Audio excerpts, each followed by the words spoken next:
I'm listening to Rainier Avenue Radio .world. This message is brought to you by Public Health, Seattle and King County, the Washington Department of Health, Washington Chapter AAP, and Within Reach.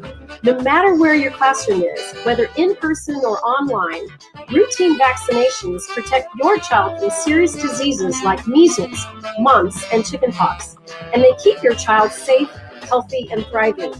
Need help finding a provider? Visit parenthelp123.org or call the Help Me Grow Washington hotline at 1-800-322-2588.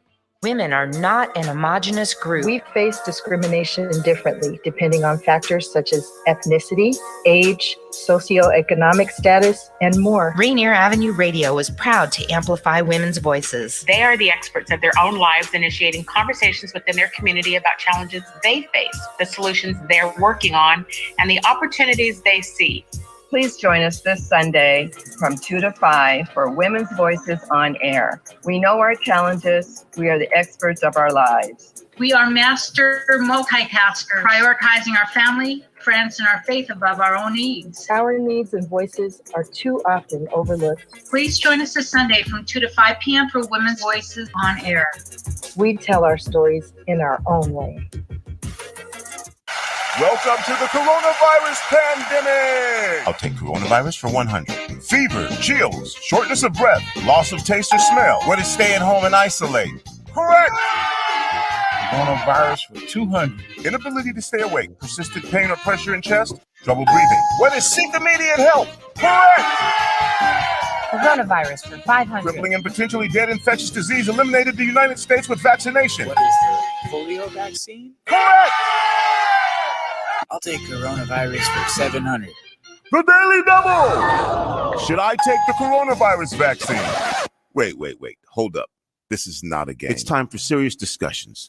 We have coronavirus vaccines, but not everyone is comfortable taking them. Here's the facts. Based on what has been proven about vaccines for other diseases, COVID-19 vaccine may help keep you from getting seriously ill, even if you do get the virus. Getting vaccinated also may protect people around, particularly those at greater risk for severe illness from COVID-19. We don't yet have all of the answers. Get informed, talk to your healthcare physician, and make the right decision for you. This is a message supported by the Washington State Department of Health.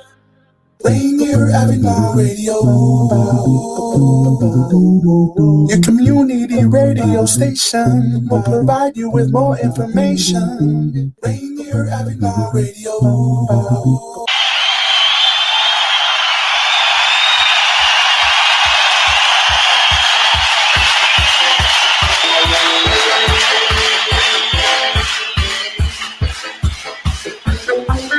All right, here we go. High noon on a Thursday, Seattle Sports Weekly. I'm Mazvita Maraire, your host. And Lars, Hanson of the Dawg Report will be popping up as we speak. And as we speak, he pops up. So I'm going to go into a couple of things. We'll do a crosstalk because I don't know how much we'll get into it. I'm going to put some I'm going to throw some stones out here. And then, no, I'm not, what's his name on ESPN, I'm going to do some stupid stuff, but I'm going to throw some pretty, just enough of nuggets out there. And then we will, we got a really big show every Thursday. And Noah, I want to find out where the nickname Silk Dickerson came from. So we'll ask him that. That is Noah Dickerson, former Pac-12 basketball conference pick, all-conference pick his junior year, and obviously a star at the University of Washington. And you mentioned college sports, UW, Lars Hanson. They all kind of all together there. What's going on, Lars? Not too much. Yeah, kind of funny how that all does. The one domino knocks the other one over, and the other one, it all comes back to a big circle. Huh? But it works out perfectly for us. Yeah, well, especially for you. Yeah, how? Yeah, man. Trying to bite my tongue here, but hold on. All right, how was your week? How did all that go? Good. It's good. Getting ready for Pac-12 Media Day. Got that all squared away. some. I'm sure we'll see if you're going to touch on it. I'm sure you will. But first of all, crazy block by Giannis. I don't know if you're watching the NBA Finals, but that actually got me to tune in for a game. Because again, the Sonics aren't here, so RIP and all that. But yeah, there was also some unfortunate things, not in my life, but just around the Seattle sports community that happened. That you always kind of gives you a minute to pause. But it's been a good week otherwise. Yeah, we'll talk a little bit about that. I don't know if it. We will talk with when Noah comes on. Obviously, we'll get his take on the NBA. We'll talk a little bit about that, and really from someone who's playing professional, because he's over there. He's just finished playing for a Sparkensen Stars of Bochum in the German league. So he's a professional basketball player. So I'd love to hear. Not only will we kind of catch up to him, hear what's going on, and then also his training, but the inner. From one professional player, kind of what's going on in the NBA, and we'll talk a little about, how you do NBA series, game 1, 2, 3, and all that. So that'll be great to have him on. All right, I'll put it to you like this: Trevor Bauer, Richard Sherman.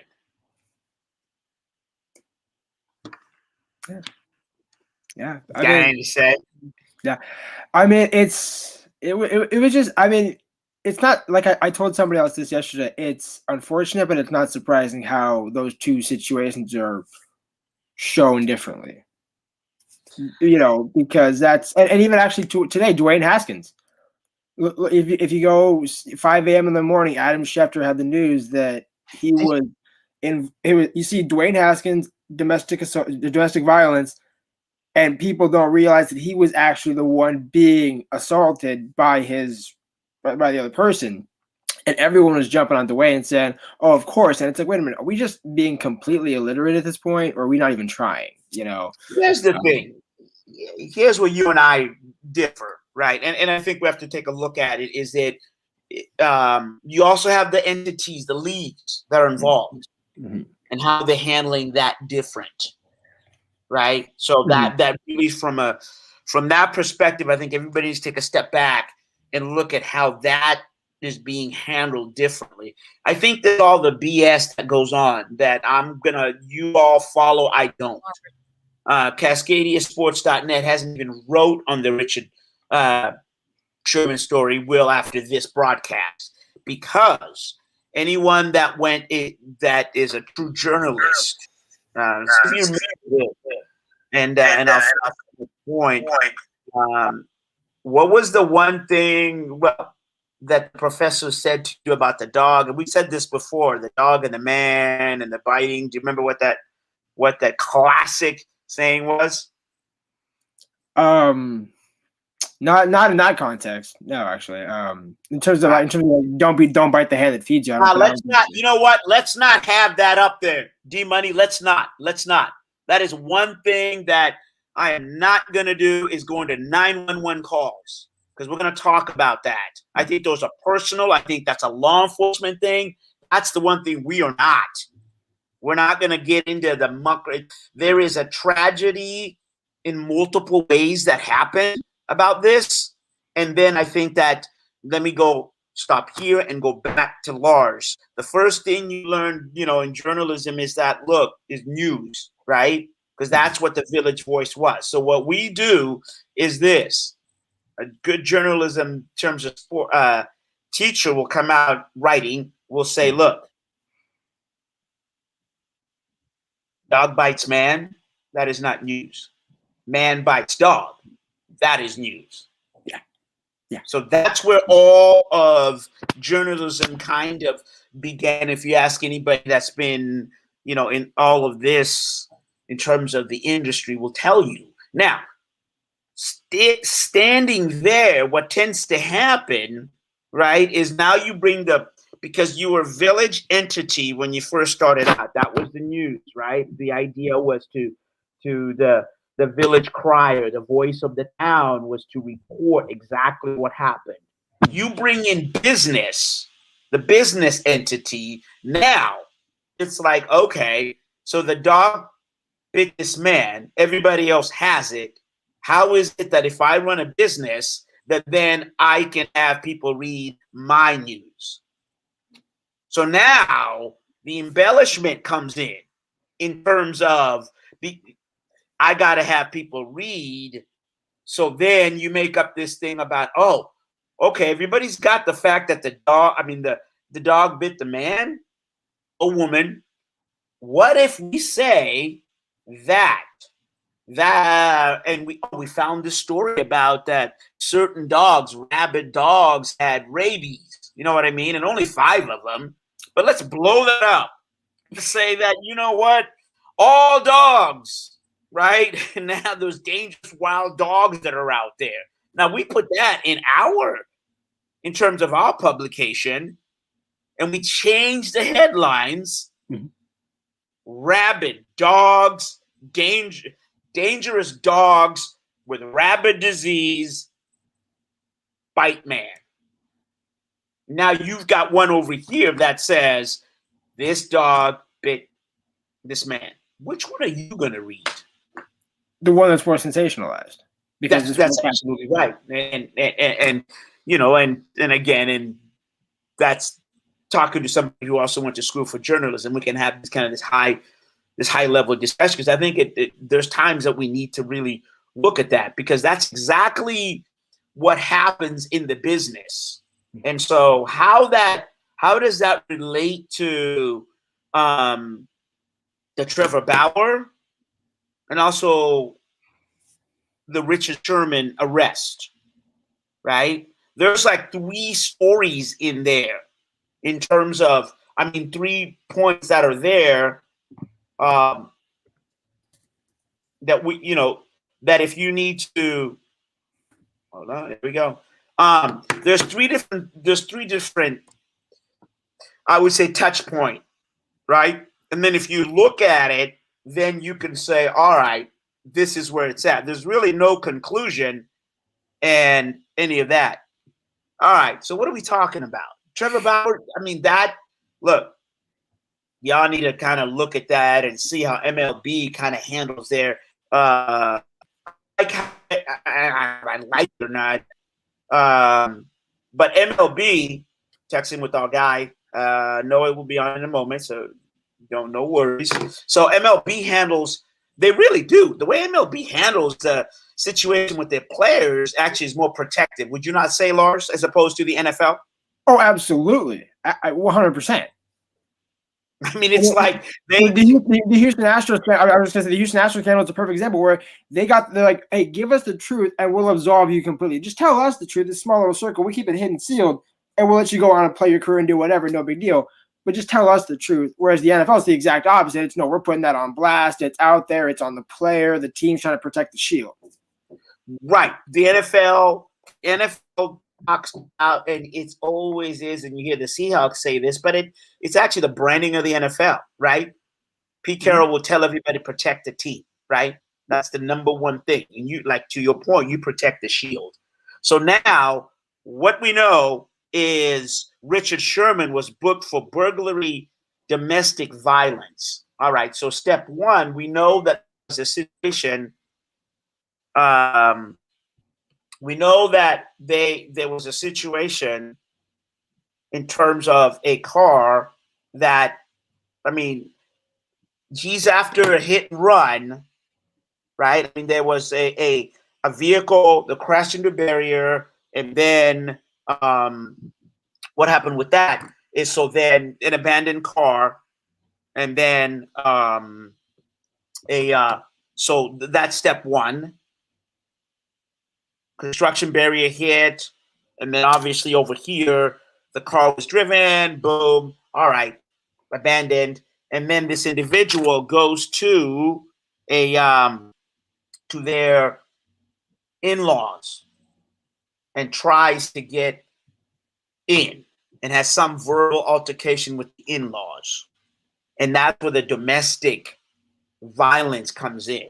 That's fair. Then his wife makes a call to police, law enforcement officials about, hey, this man, my husband, she's disturbed, trying to protect him, and now he's going over here, and then the police get called, and then there's some altercation that happened there. So that, in that's what happened, right? As far as we know. Mm-hmm. And then all the stuff that's going in between, Lars, that I'm like, what?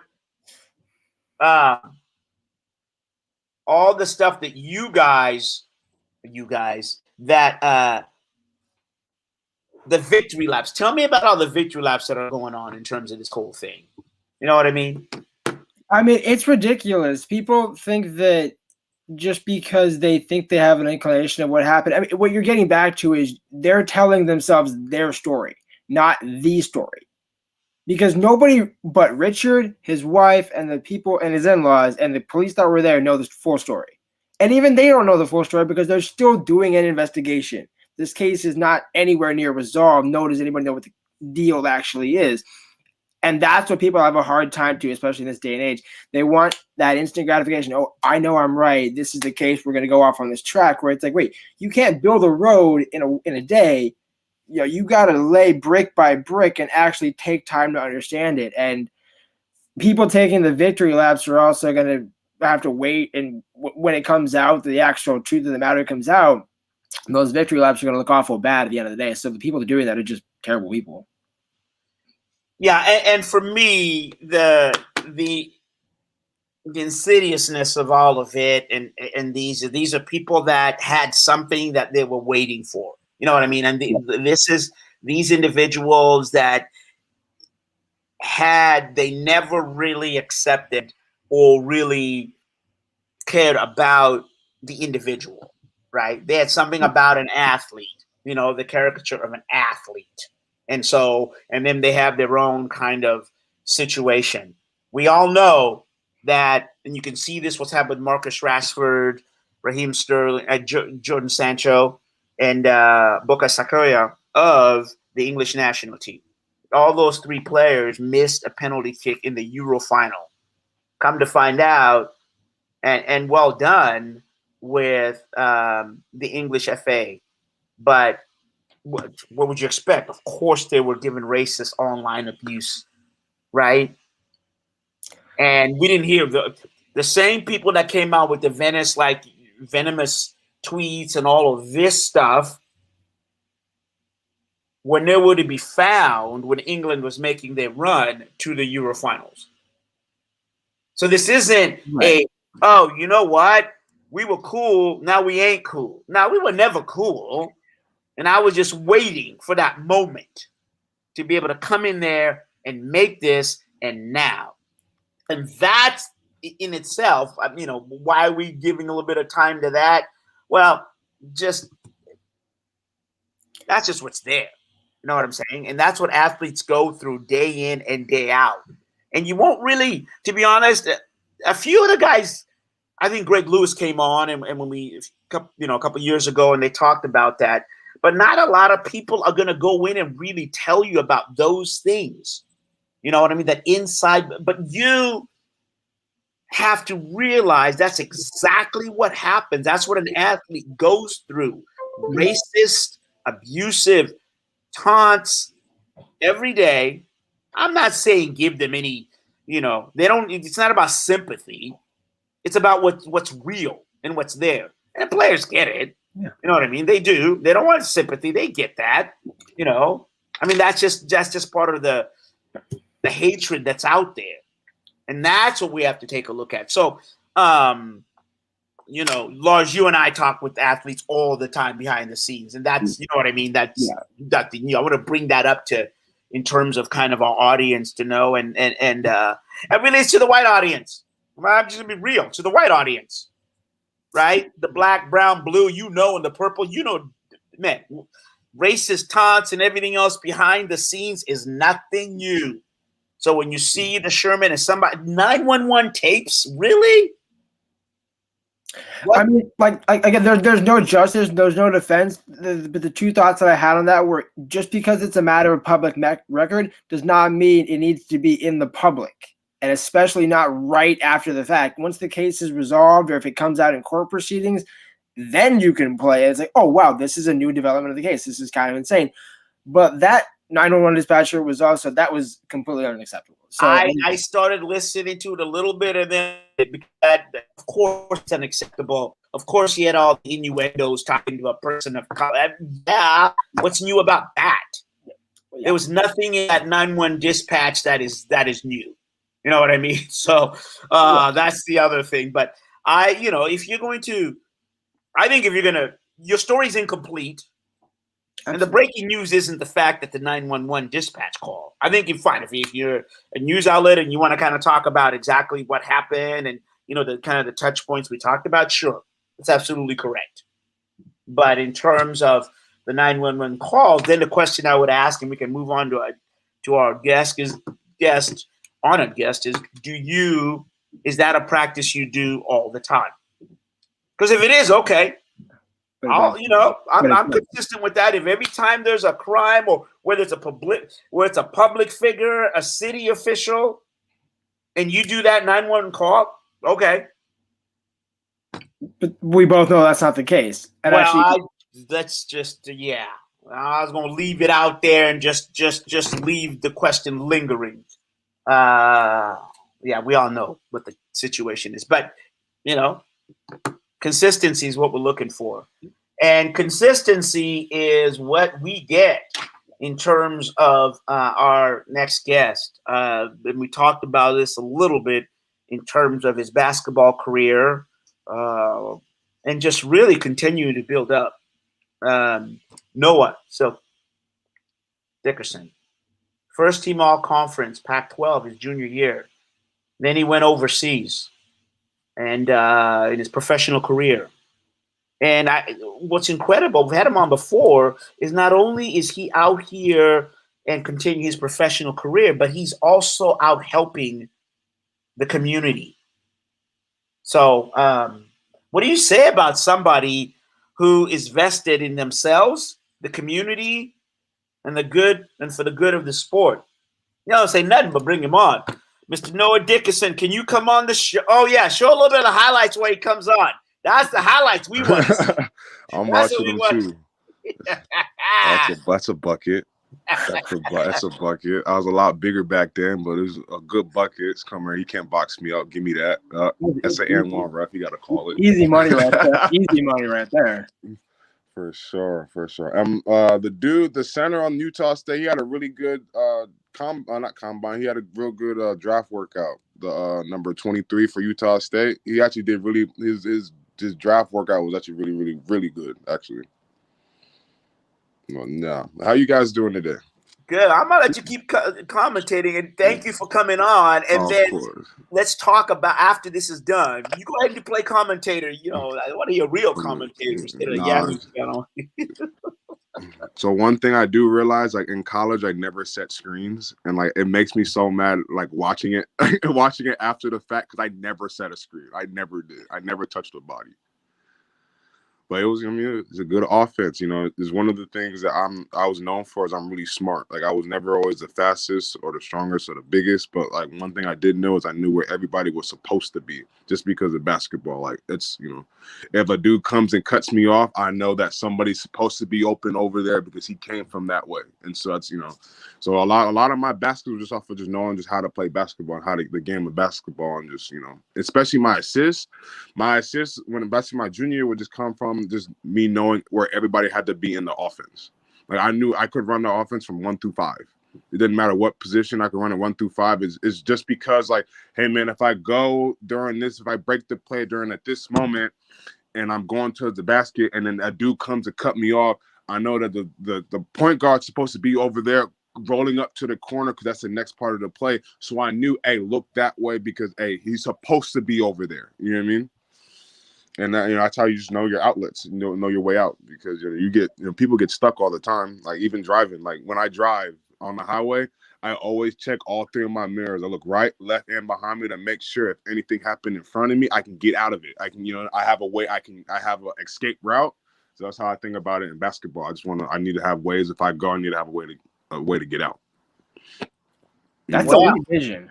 There is a little inner inner knowledge of how Noah thinks. But I'm going to ask about where you got the basketball IQ. I heard that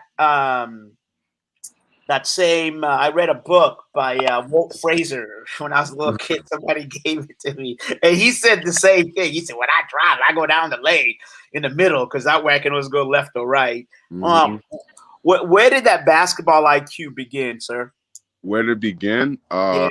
So my mom growing up, my mom was a big sports fan. Like my mom was born and raised in Philly. Like she's a big sports fan. Like we were a football family growing up, but I was a Giants fan. And then once I started to get really big, which happened pretty quick, I started making our way towards basketball, and we would just watch it all the time. Like it was. I remember the first time I ever watched the NCAA tournament. I was 6 years old and I was living in New Jersey still. That was the first time ever. And then when I was still living in New Jersey, I would go to the Seton Hall. I used to live like 6-7 minutes away from Seton Hall, and so I used to go up to the Seton Hall camp and stuff like that. And so it just comes with just watching basketball all the time. And it's not. I like to work. I work really smart. I tend to work really, really smart. And so it's like there's no reason for me to. Yeah, you can. There's the guys out there that work super hard all the time and energy guys. But it's like I'm not about to waste a bunch of my energy fighting with you when I can just sit here. I can wait, and then hit you right when I'm about to get the ball, and you're duck and you're done. And I don't. I wasted 3-4 seconds of energy while you're over here dancing around me for 45 seconds. You know what I mean?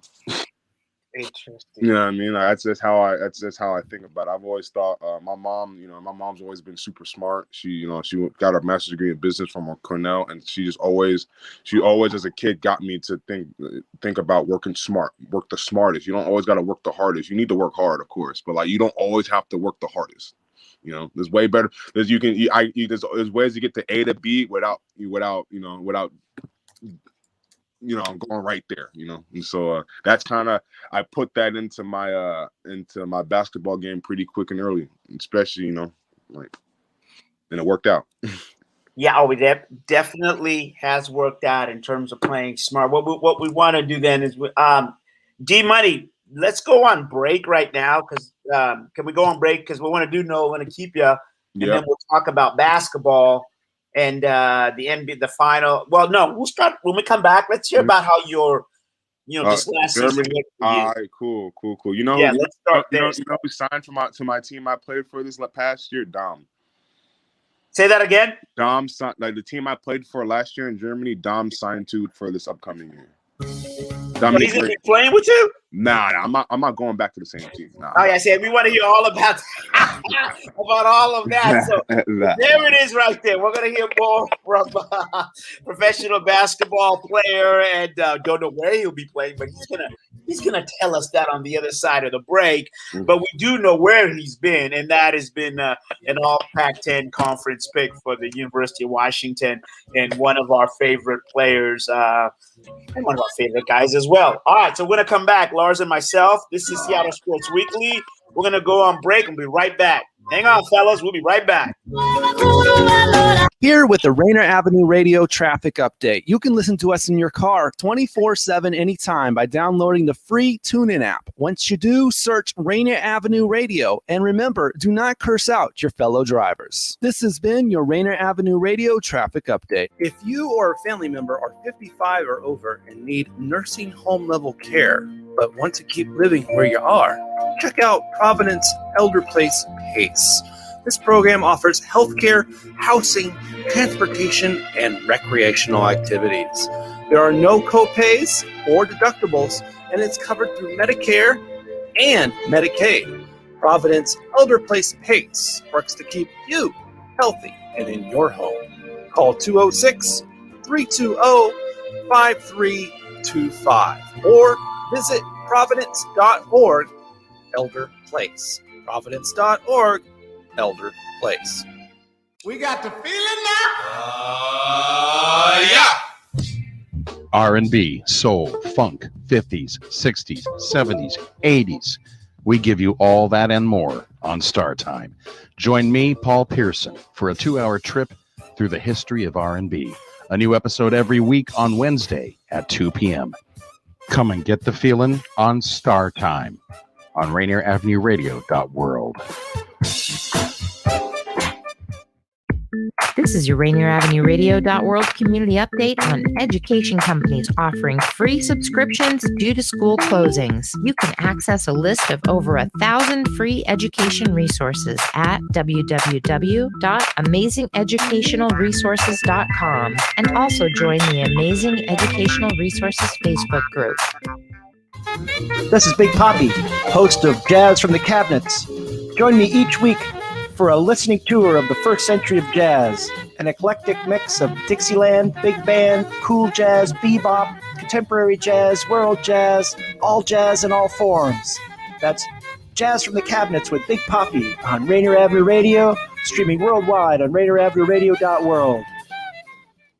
Dealing with COVID-19 is uncharted territory, and everyone has different challenges. People may feel anxious, down, or overwhelmed. For some, these feelings can lead to changes in sleep patterns, an increased use of alcohol or drugs, or withdrawing from the people around them. If you know someone who's having a hard time coping, you can help by reaching out to Talk and Listen. To learn more about how you can help someone in need, call the Suicide Prevention Lifeline at 800-273-TALK. Brought to you by the state of Washington. You're listening to Rainier Avenue Radio.world.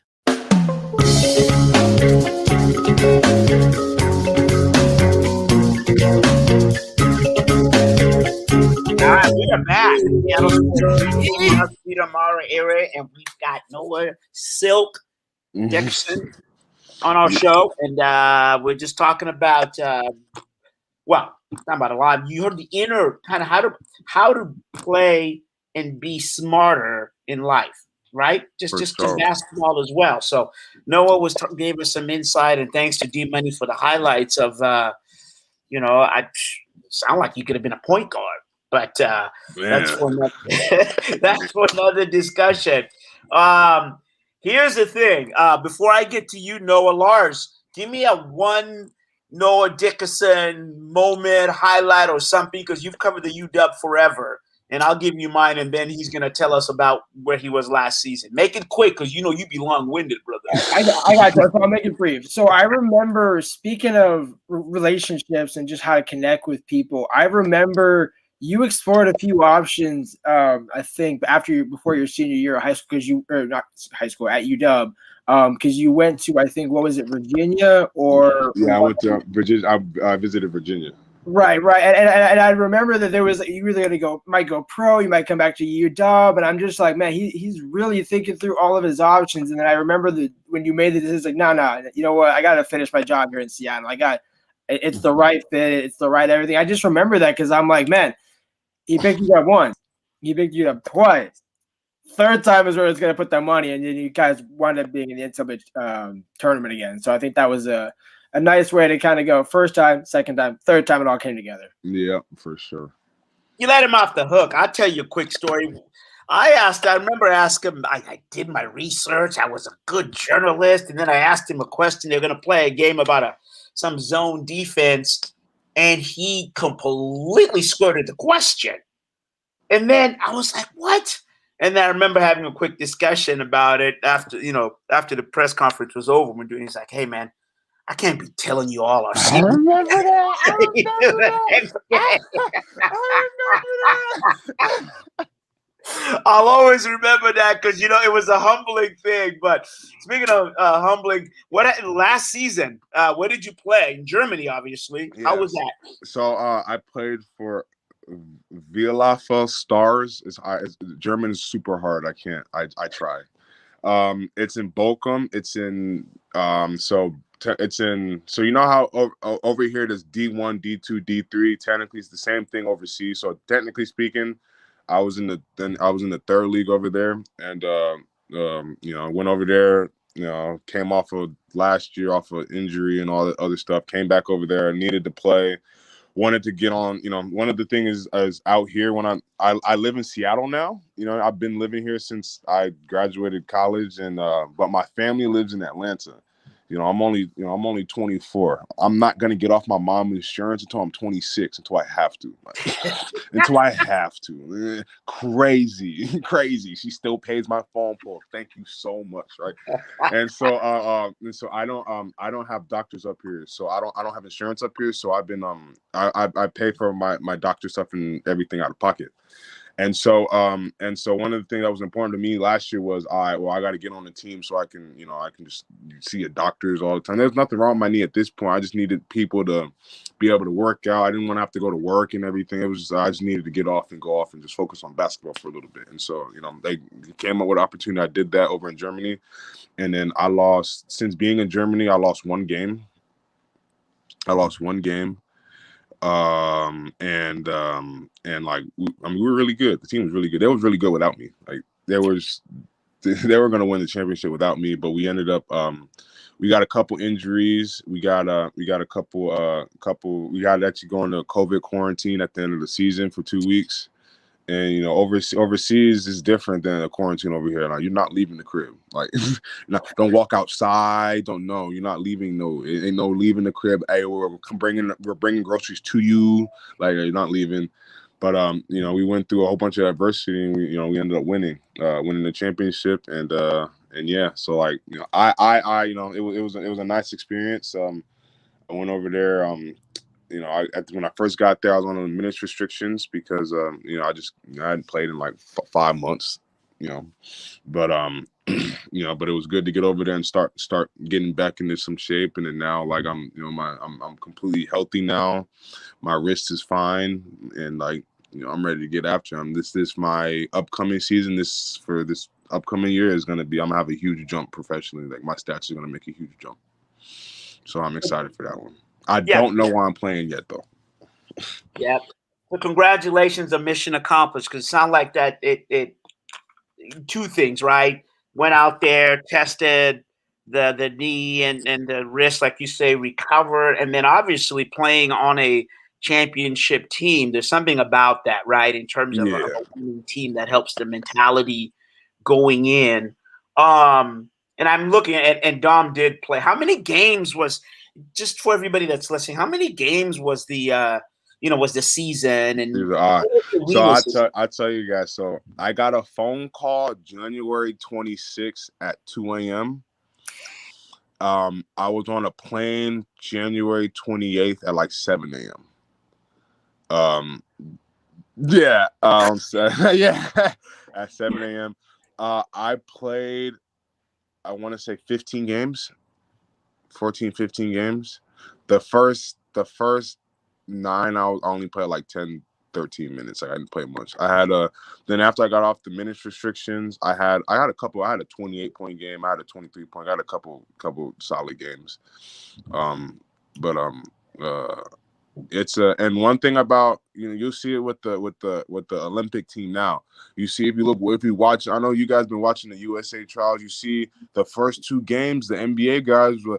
The NBA is a show league. It's a show. It's for show. It's for fans and yada yada. That's not real basketball. And they got beat like that because they were looking for those calls that they're used to getting, and they weren't coming.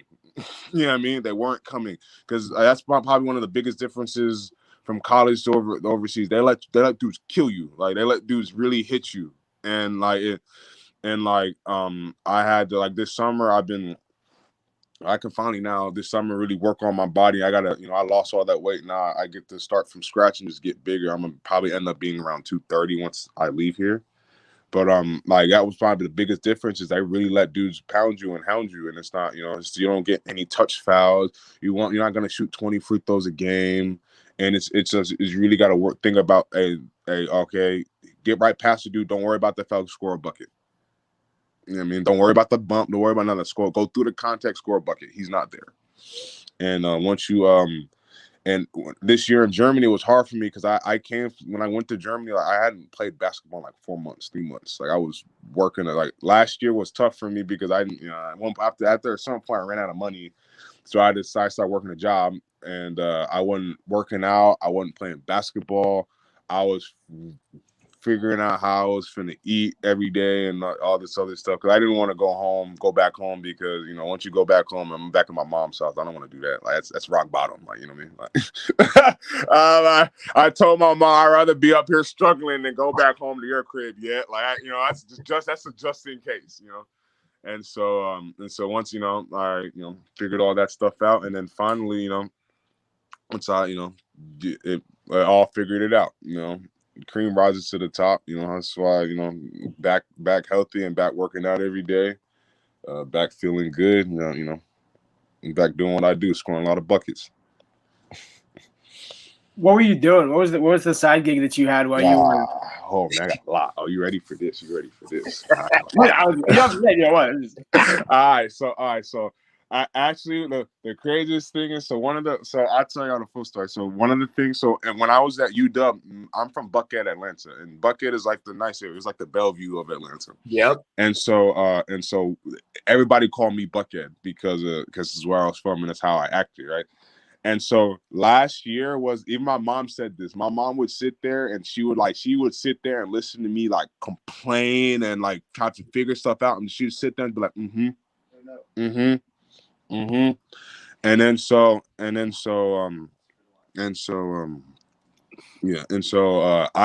would sit there and just listen to me complain, and she'd be like, and just let me figure out how to get by myself, because she said I needed it, because from last year to this year, I'd make a big step in becoming, just growing up, you know, because regardless of it being a basketball player, they babied me like from middle school until my senior year in college. I was babied. I did not know nothing about the real world, nothing at all. Like when I tell you, when that real world hit me last year, it hit me like a train of bricks. Like it really hit me.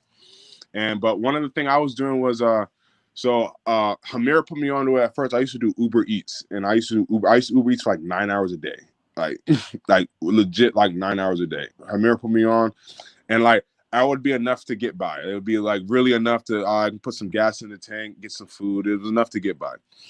And then there's this app called TaskRabbit, and I started doing that last year. And basically, it's like you make a little profile, and you say what you do. Like I help people move. I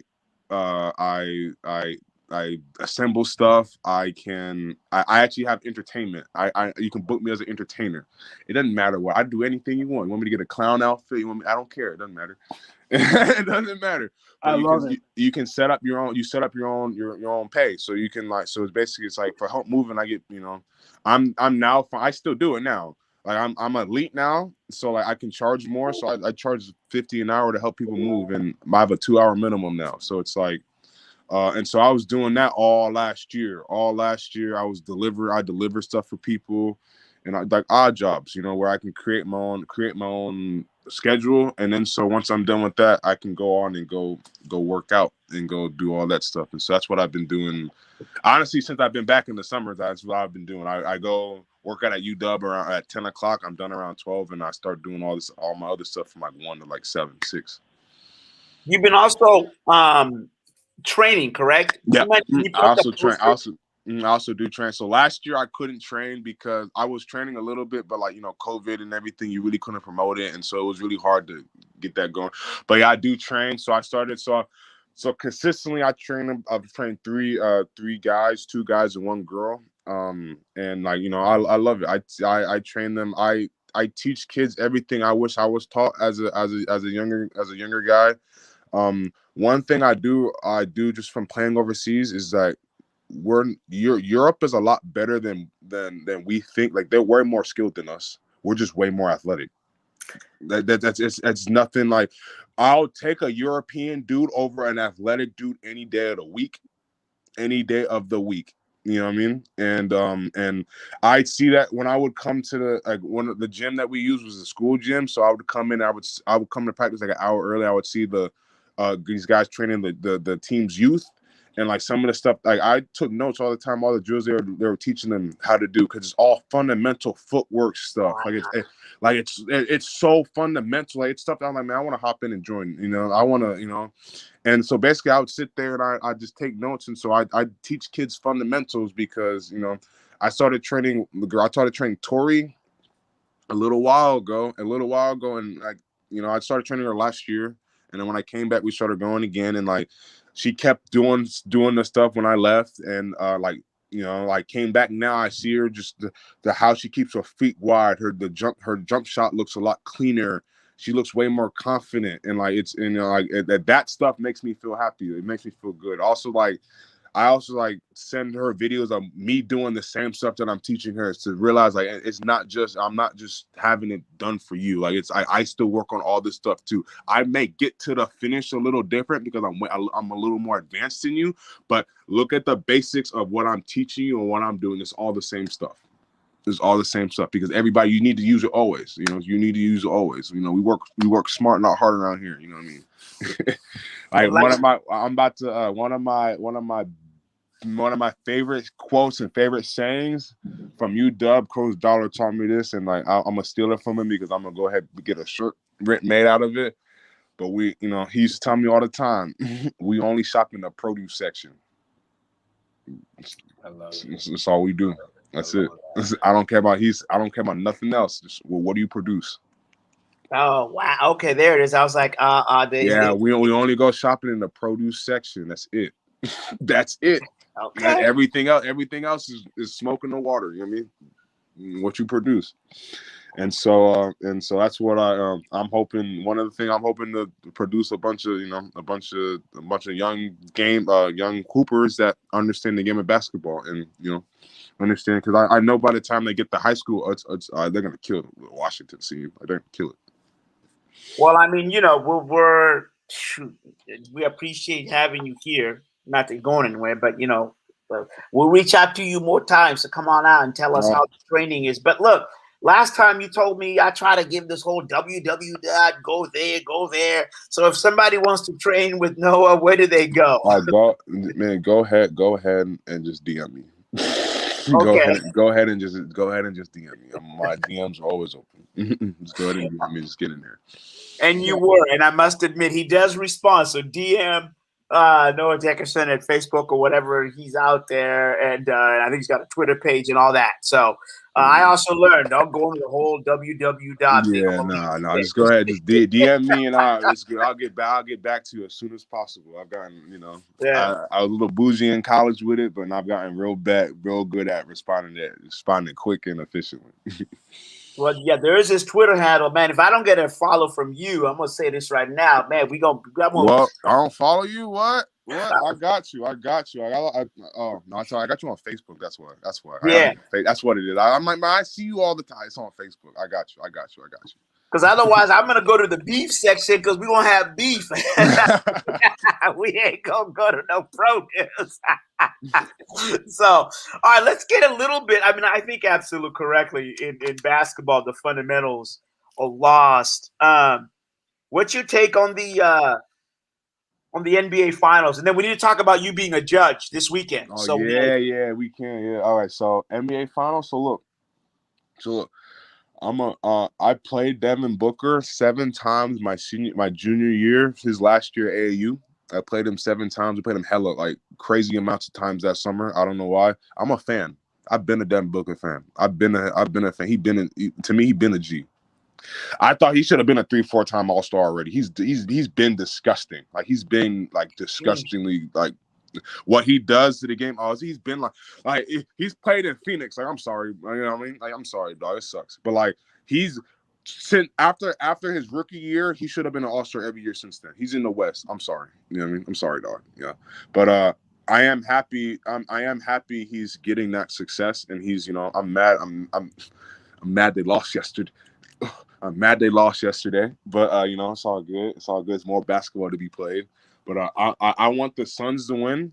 But Giannis is a beast, and I think now that he's not playing as much as a point guard role, and he's more so posting up now. He's a lot harder to guard in the half court setting.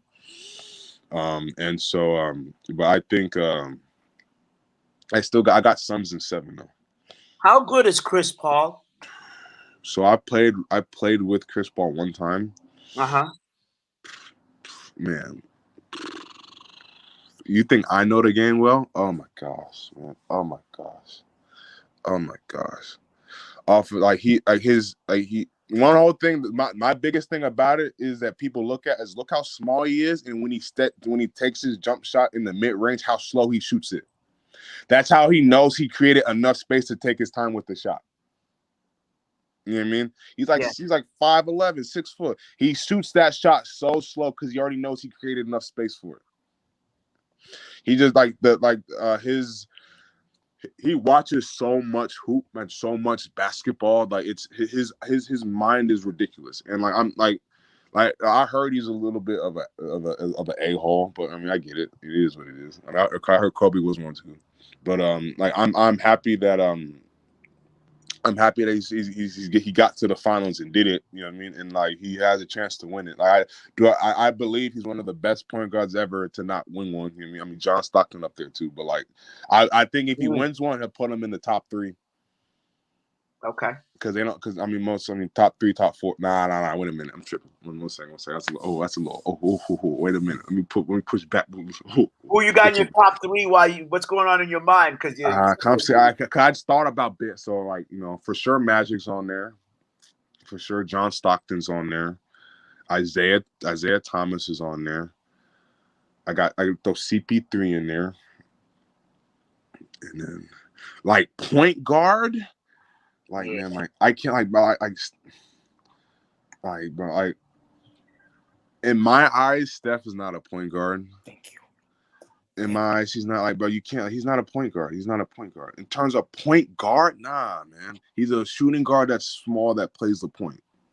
Steve Nash. I'm gonna read off some. There's Steve Nash. I forgot him. Steve Nash. Top 6.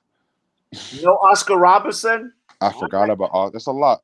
See what I'm saying? It's a lot. It's hard. That's hard. And I didn't watch Oscar. I know Oscar was nasty because like I use him in 2K. You know what I mean? I didn't really. I know he was nasty because of that. I never really watched him, but I know he used to. Coach Romar used to tell him. Nah, he used to tell. Coach Romar used to tell stories about not Oscar, about the dude he used to play for the Knicks. Well, of course, Walt Frazier. Yeah, I was gonna say that's my guy. He's got the same philosophy you do. That's my mom's guy too. My mom, my family's from Philly, New Jersey, New York, all that area. So my mom's guy too. She was Cool Clyde. That was his. Nah, yeah, for sure. Nah. What about GP? Now, I'm sorry to interrupt you, but you know you're gonna run into GP. You didn't say GP. Gary Payne. Oh yeah, not in my top 5 though. He's not in my top 5. Yeah, and defense, he'd be in my top 5 of defenders. Top 5, you know what I mean? But I'm not putting in my top 5 of point guards. Hell no. Tony Parker. But that's what I'm saying. Tony Parker top 10. Okay, I got a couple more for you. I mean, this is Nate Archibald, Tiny Nate.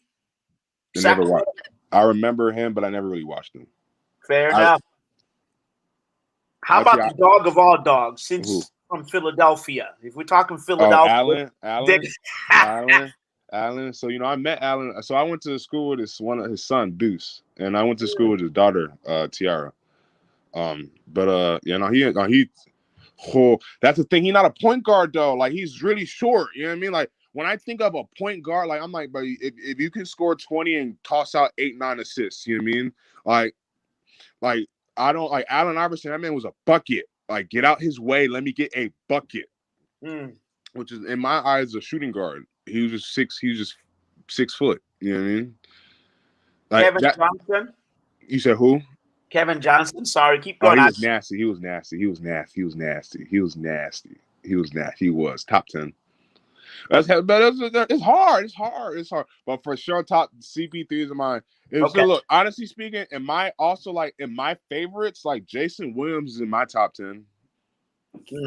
That's my guy. Like, hey, look, I'll give him a call right now. That's my guy. That's my Florida guy. Like, I love Jason. Like, that's my guy. That's my.